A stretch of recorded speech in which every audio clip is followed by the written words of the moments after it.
It's a pleasure to have you here this morning. We're coming to you live from our studios in Kokumlemle, Accra.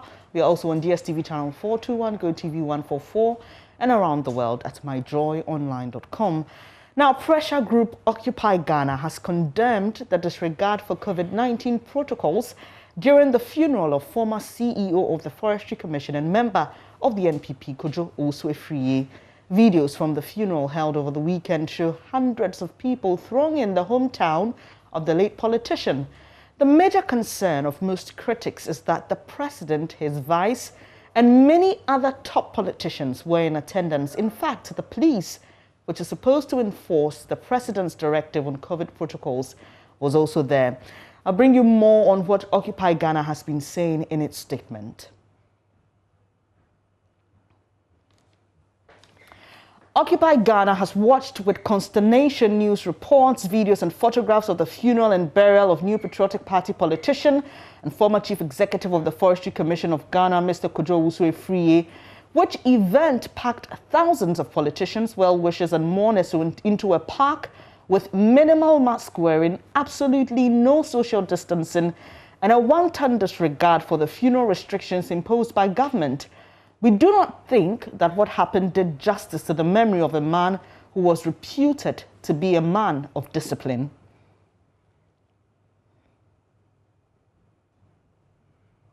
In our press release on 2nd May 2021 regarding the holding of the Christ Embassy religious event at the Fantasy Dome, we thought no reminders were needed that the dangerous and deadly COVID-19 was still present and active among us. In that release, we hailed governments in possession of protocols by law, which we believe demand compliance by all.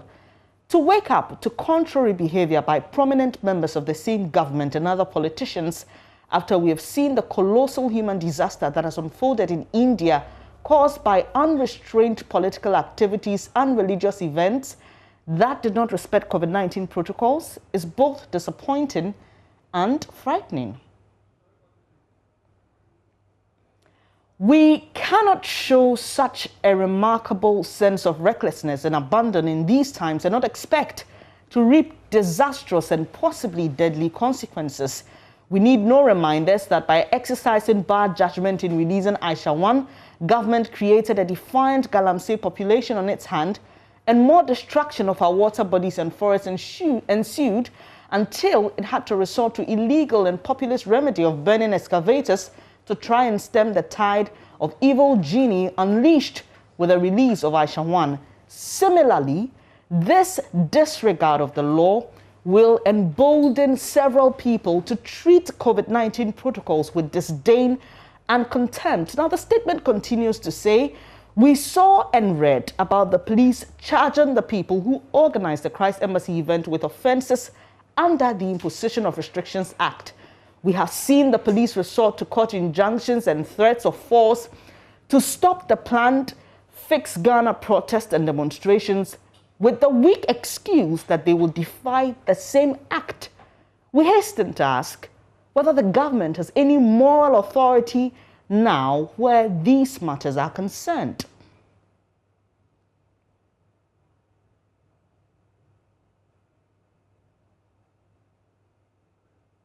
While extending to Sir John and his family all the deserving courtesies, respect and condolences, the irony is not lost on us that due to COVID-19, a British royal and duke had only 30 people in attendance at his funeral. The whole world witnessed it, and we thought much lessons could have been gleaned from that utterly humane event around a person of global stature. This behavior of people in position to know better is deeply worrying, and while we can only pray that it doesn't happen, if in weeks this event turns out to be a super spreader event with more deaths and hospitalizations, government will have no one but itself to blame for its inability and unwillingness to show a better example.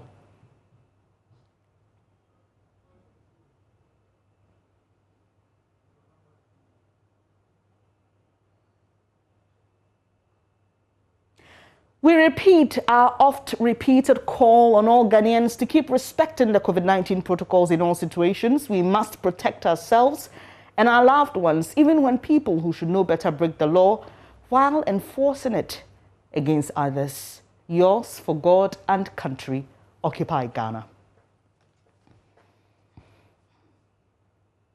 Now, that was quite a lengthy one, but we had to bring you all the details. And there you have it, Occupy Ghana releasing a statement. But earlier, that was on Saturday, on Newsfile, Samson Ladi Ayenene had this to say about that event. We don't have to go to court to get them properly sanctioned. And for implementation of the sound reforms advised by the eminent Emil Short Commission, ordinary citizens must be witnessing the acts of total disregard for due process and law without any consequence. There is real danger with general compliance and law enforcement, especially when people in authority and those making the laws are seen to disregard the law or break it without any consequence. You don't need a prophet to say that. Our honorables made the imposition of restrictions law at the site of COVID-19. It empowers Mr. President to issue executive instruments and, as and when advised by the experts during the pandemic. This is because COVID-19 is a public health crisis for which government must protect lives. You banned rallies, political rallies, yet you broke the law to campaign for votes. We saw you politicians break the law with impunity, but only poor citizens got arrested and punished with fines and jail terms for not wearing masks, among others.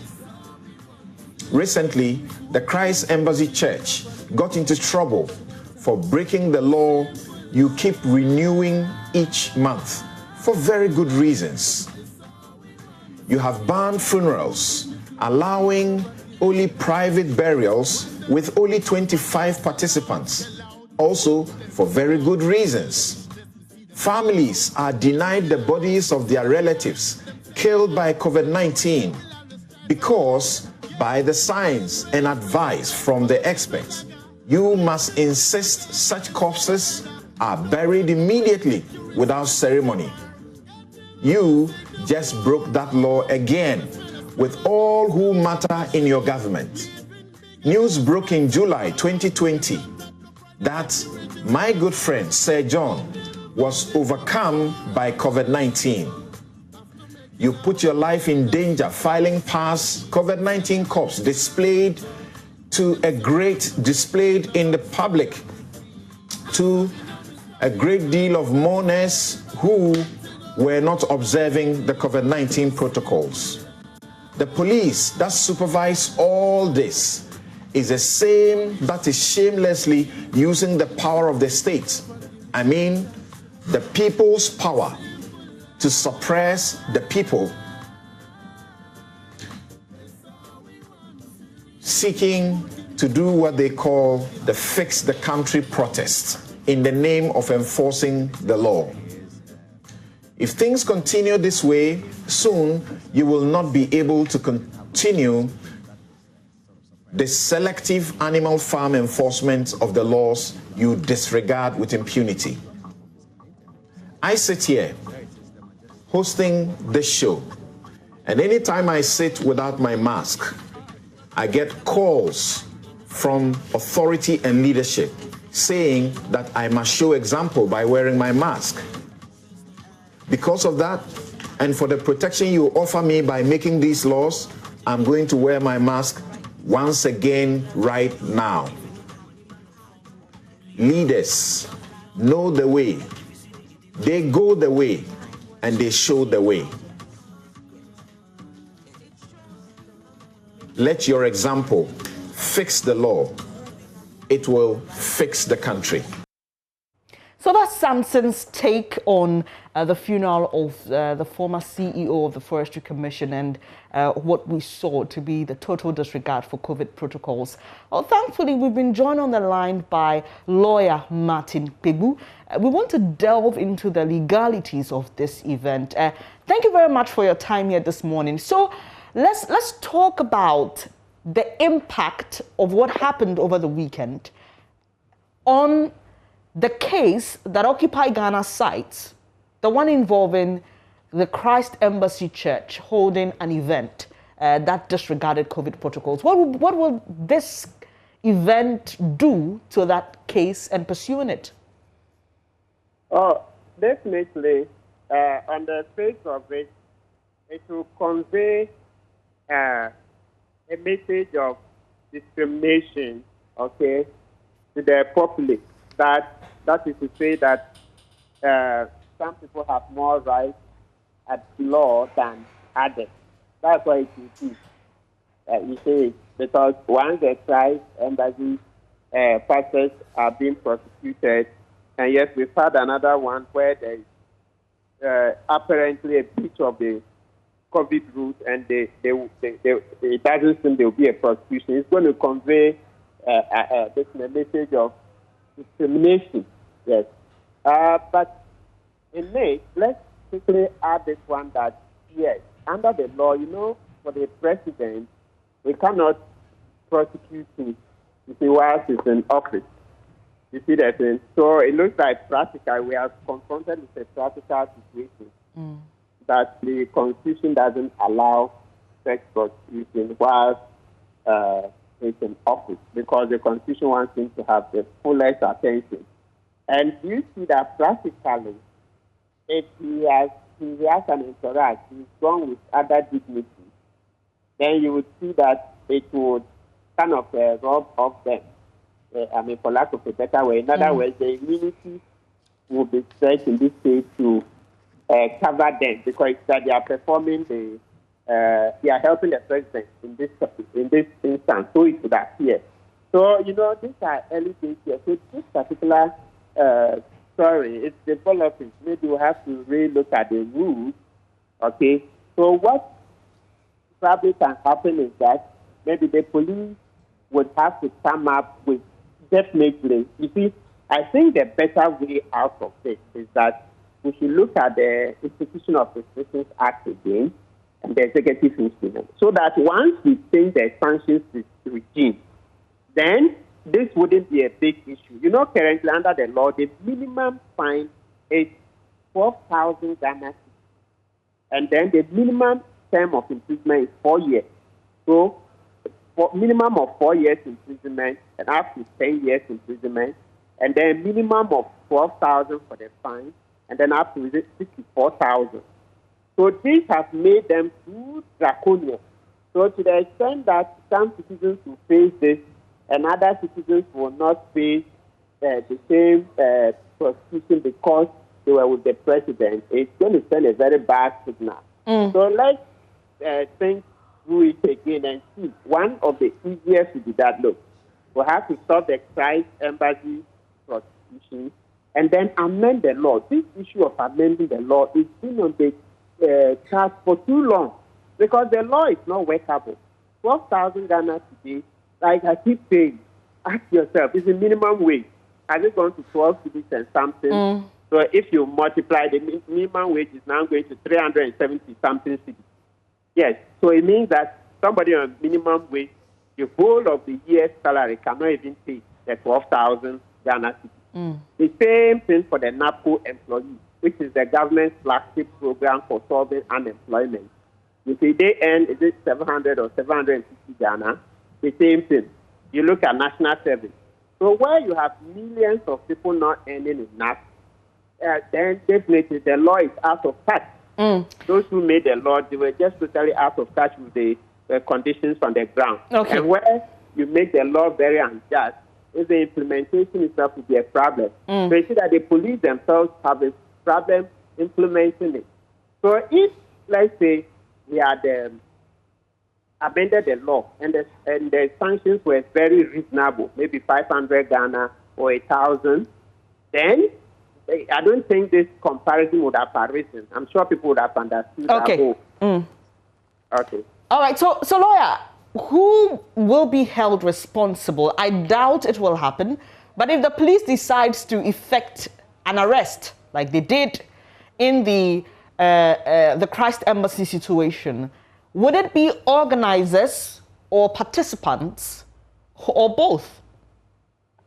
Yeah, so as already said, in that case, both those who organize and then participants. But remember, as you already said, when it comes to a participant, the chief participant, the president, is new. And so it would go practically in this case for the other dignitaries that were with him. You see, because they went to help him perform a function. So practically, I don't see how you would take out the president and seek to, prosecute the rest. Because some were helping him to perform a function he had agreed to go and perform. Okay. Yes. Finally, before I let you go, lawyer, so there are those like Samson, when he did his take on Newsfile, he started by talking about the abuse of power and the law by state security officials, and what we've seen recently with regards to Sir John's funeral. Looking at the whole legal system and how there appears to be a selective application of the law, let's look at the long-term implication of this on the general legal system and even the citizens' desire to comply with laws and directives. Well, what I would say, to be clear, I think that what we should continue to do, just like you're doing now, and also I gave in the answer, please, the law is still the law. There is this principle that, so let's clarify this. You know, when you ask the question about the impact of Sir John's funeral, the breach of the rules there against the pending court case, please, let's clarify. The words I used was that morally targeting the police. But please, on the ground, the police can pretend, no, they are not swayed by moral arguments, and so they are going on with the prosecution. So for citizens, please, as you finish yourself, naturally, to face it, some people have some more rights at law because of the kind of work that they do, as I said, the president and his entourage, okay? So let's not copy them. Sorry, I know I said this finally, but your response has just prompted another question. So if I, as a citizen, think, in this case, if the police decides that, look, it's a moral argument, we are still going to pursue the Christ Embassy case, what options are there for me legally to also ensure that, look, it wasn't only the Christ Embassy Church that flouted these directives, there was also an event like this. How can I legally get the police to act on this case as well? So this one is pure theory. In law, there's what we call mandamus. So before then, it means a citizen will lodge a complaint with the police. So a citizen will go and lodge a complaint that at Sir John's funeral, he has a citizen who sees videos, and maybe he also has copies where the COVID rules were free. So it's asking the police to investigate and to prosecute. Now, assuming the police don't do anything, then he can go to court for a mandamus, okay, to compel the police.